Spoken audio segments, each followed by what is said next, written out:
Welcome back to What It's Really Like to Be an Entrepreneur. I'm Vincent Lanci, speaker and author of the book Left for Dead, A Story of Redemption. Want to know what it's really like to be an entrepreneur? Well, you came to the right place. Whether you're already an entrepreneur or you're looking to start your journey tomorrow, or maybe just someone who needs a little extra motivation to get through the day, this is the perfect podcast for you. This is the place where you will learn exactly what it's like in the world of entrepreneurship and hear real life, authentic stories of entrepreneurs grinding on each episode. My goal for this podcast is to help you realize that giving up is never an option. If you missed last week's episode, be sure to download it after you tune in today. My guest on the show this week is someone who I've known for almost 15 years. We both went to Northport High School and then the University of Tampa. I stayed with her on my visit to UT during my senior year of high school and have remained friends since. Thanks for letting me crash, and thanks for joining my podcast, Fran. It's good to see you. Thank you for having me, and good times. Yeah, for sure. I'm excited to have Fran on today. You're going to learn a lot from her and her businesses and her stories from her journey. So, Fran, why don't you share your story, where you're from, what you're doing today, and what's going on? Well, I am currently based out of South Florida, but I'm a bit of a nomad at the moment. I have actually used my degree from the University of Tampa, believe it or not. I'm a photographer. I studied comm, I was a communications major. Always wanted to be in the creative field, touched corporate world, touched the non-corporate world, decided to go off on my own, but it was a very interesting evolution. But now I'm very happy where I've landed, and I'm kind of just enjoying this wild ride and taking the nomadic lifestyle to another level this year, and I'm able to do that with my photography. So thanks for having me. Of course. Why don't you explain to our listeners a little more about your nomadic journey over the last year? Okay, my husband and I bought a house 4 years ago, which is probably more like five now. And at the time, I was toying with the idea of quitting my job as a marketing director for a boutique hotel, which sounds great, and it was an awesome job. Loved doing that, but I was also working for like the old boys club, Hmm. and I was hitting walls, and they didn't really care about Facebook marketing or, I was just the in-house photog, and all I did was take pictures. So I was like, I could do this on my own. I'm making great connections. I love hospitality, but like there's something bigger. Yeah. Um, and so when we bought our house, we got faced with some adversity with, home ownership and a fixer upper. And during that time, my husband now, GA Gordon, you know him. Hmm. Of We course. took to Plant Park for the first time, but his dad got sick, actually was diagnosed with stage 4 cancer. And so like our whole world kind of just like came tumbling down, and we were so excited to buy this house and these renovations, and then all of a sudden his dad passed away, and we just like, we're faced with this crazy hardship. And I quit my job. I was like, I life's too short, like let's go figure out how to do this on our own. Yeah. And since then we have figured it out in so many ways, but it's been a process. And now so now back to the house. Yeah.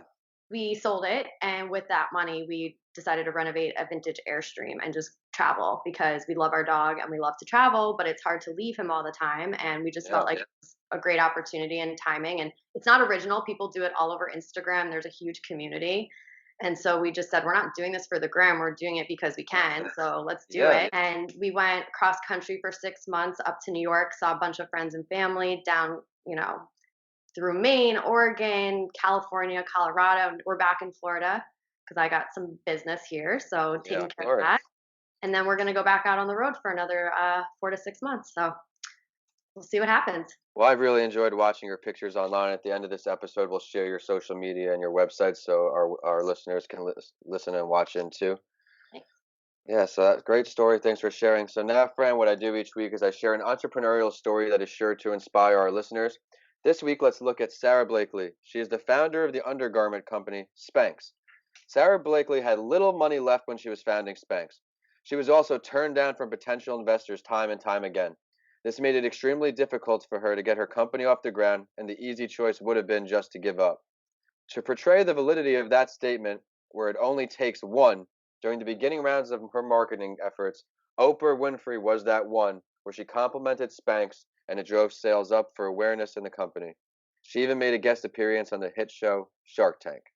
At one point, she was a door to door fax machine salesperson, and now This multi-million dollar company is sold in around 65 countries around the world and is also the co-owner of the Atlanta Hawks basketball team.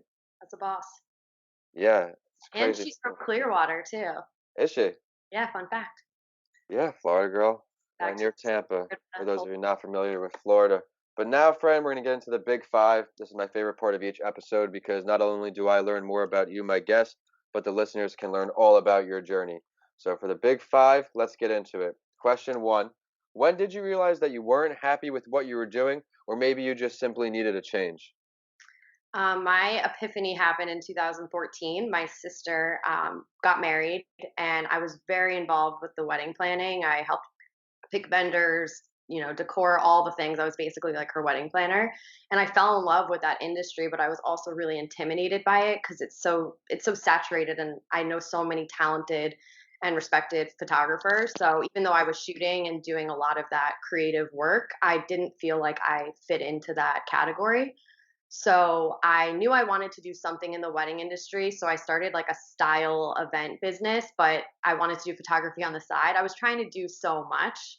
Yeah, Um, like I'm one of those like wearing all the different hats. Like I actually just helped plan and shoot a wedding last weekend, and I was like, wow, did it never again. But anyway, back in 2014, I was just toying with the idea of going out on my own, and then being in marketing and just feeling like I was at a dead end job.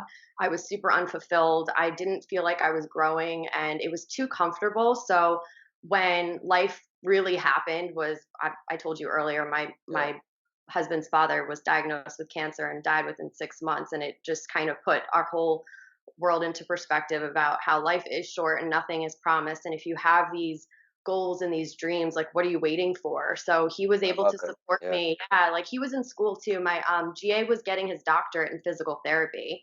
And Oh, then wow.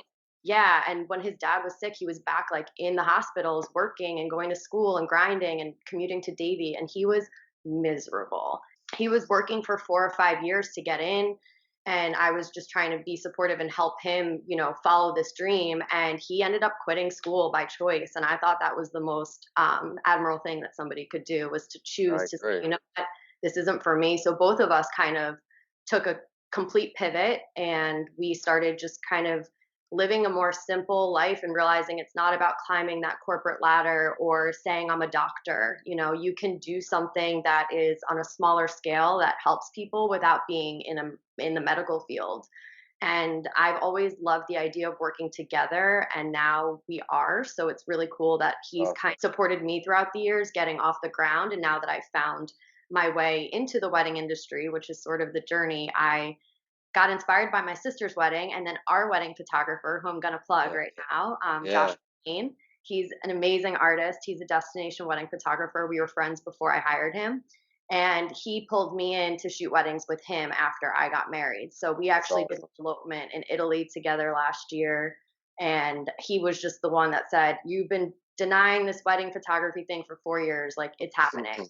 And I got the itch, and now I have GA shooting with me too. So it's been fun. Sounds like an awesome entrepreneurial story. There's definitely a lot of value in there. That's awesome.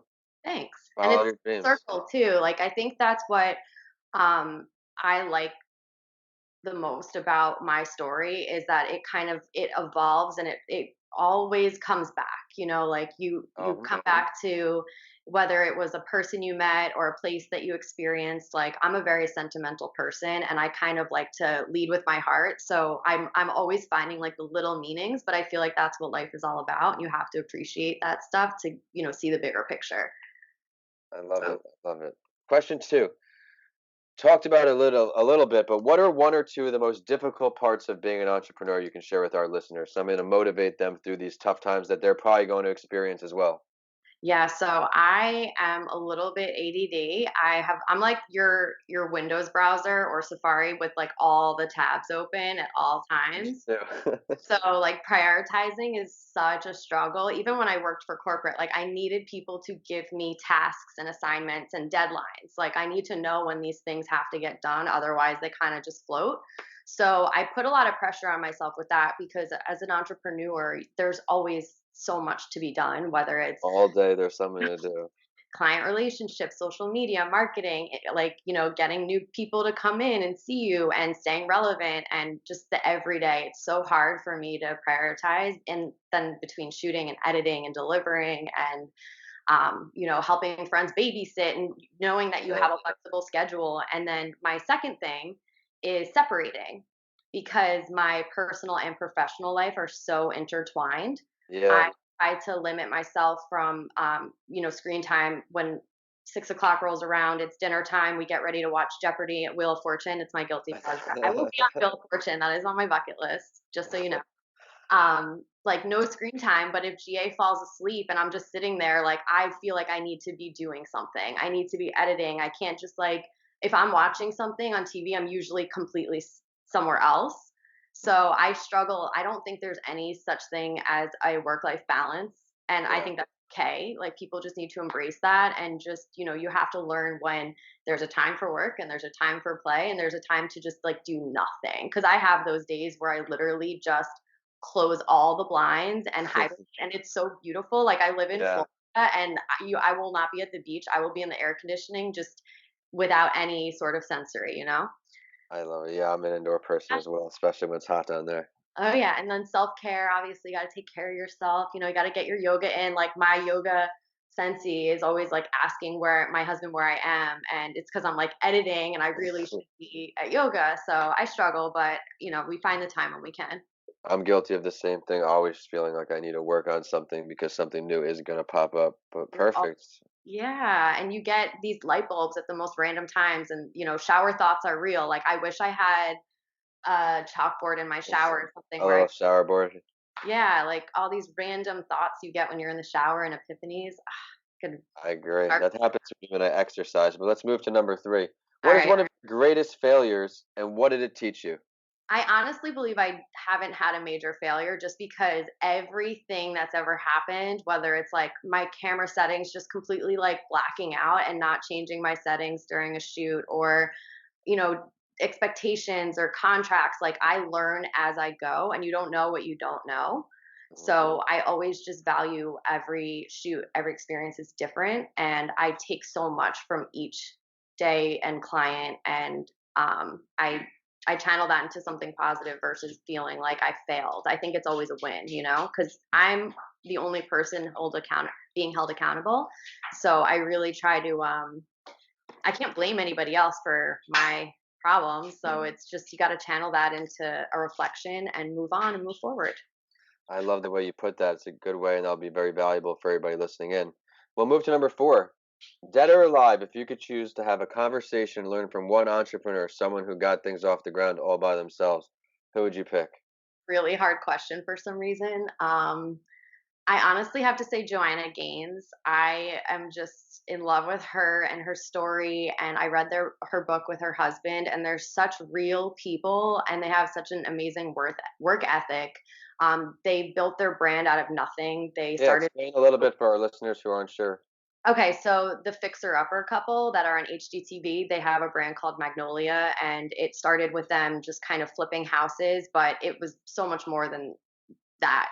They've had some epic fails, speaking of, and they're very candid in their book. And It's it's such an awesome. easy read, and it makes you realize like you can do these things because why wouldn't you? Like it's okay if you get screwed and miss out because another opportunity is going to come around and save the day. That's not always the case, but they definitely live that, now with the success of their companies and them as Yeah, they're huge, huge. huge, and they are so authentic and they have great style and they change people's lives, and I think they've taken their brand and done something really powerful and positive with it. And now that I'm starting to work with my husband, I see a very similar trait with our relationship, and I don't think that's normal. I think that's we're really lucky that we're able to spend so much time together and work together, because people think we're crazy. Honestly, I spend so much time explaining myself. What do you mean you're living in a trailer? What do you mean you sold your house? What do you mean Uh, you're not sick of each other? Like we're like we love doing life, and we've taken this approach where we don't feel like stuck in a box, and we can just kind of float around and do our thing, and that's what it's all about.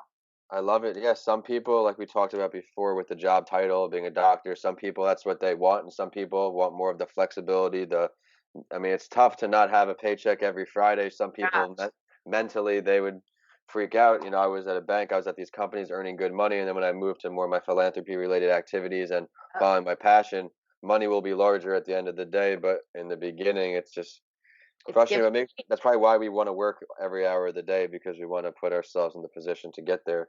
But Right. now that number four, that was a great answer. Where do you see yourself and your entrepreneurial endeavors in the future? We'll look at 1 year and 5 years, but let's start a little smaller. We talked about a little bit with you in 1 year, a little bit of your plan. How is that related to your entrepreneurial activities? Will you be taking photos on the road?